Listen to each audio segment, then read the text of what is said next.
The Ministry of Science, Technology, Energy and Mining is building the platform for sustainable growth. Portfolio Minister Philip Paulwell outlined the 2014-2015 plans in his contribution to the sectoral debate.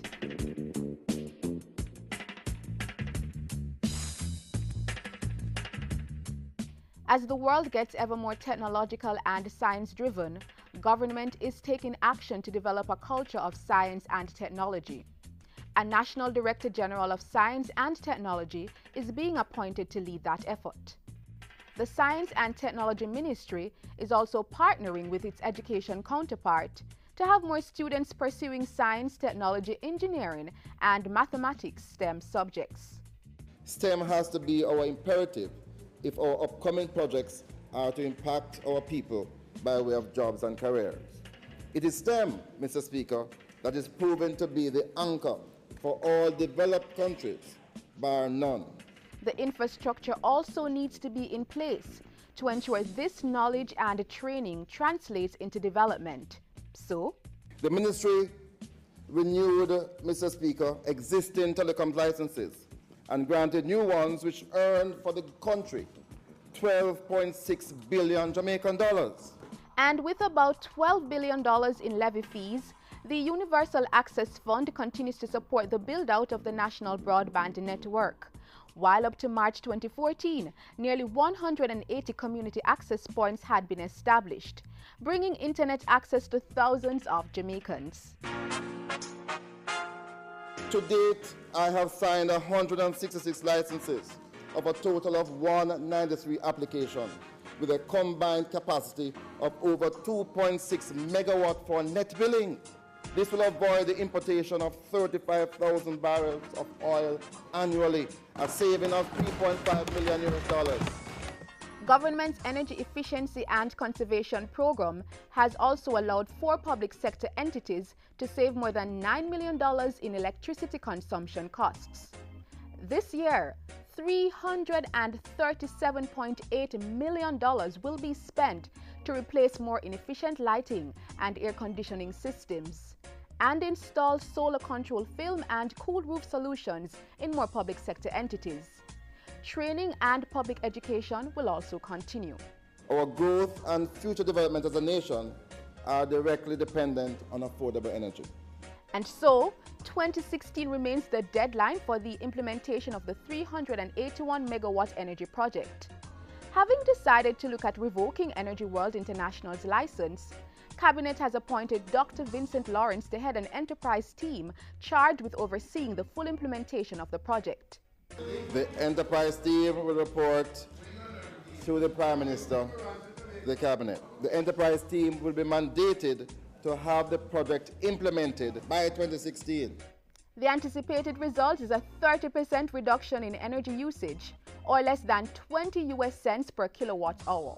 I have every confidence now that we will be able to achieve that initial 30% reduction because a benchmark has been set thanks to EWR.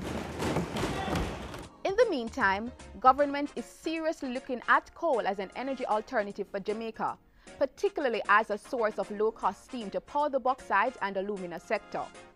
The Energy Minister has assured that any move towards coal will include measures to protect the natural environment. Mining remains a key plank of the local economy, and a new bauxite policy has been introduced to ensure Jamaicans reap the greatest returns. There's to be no new agreements to export raw bauxite without some specific conditions. Unless an investor commits and does invest in value-added production. And what do we mean by that? We're not going to allow you to take out our raw bauxite alone. You have to have associated with that a refinery to process alumina. This guided the signing of a memorandum of understanding between government and the China-based firm Xingfa Group in February. This foreign direct investment amounts to approximately $3 billion United States dollars. It will involve some export of bauxite, 4.5 million tons annually for 25 years in the first instance. A negotiation team to include a technical specialist in environmental management, is tasked with settling the terms of definitive agreements within 6 months. Exciting developments are also taking place in rare earth processing. The $600 million pilot project has already revealed that it's feasible to refine elements used in electric motor cars, medical equipment, and other fields.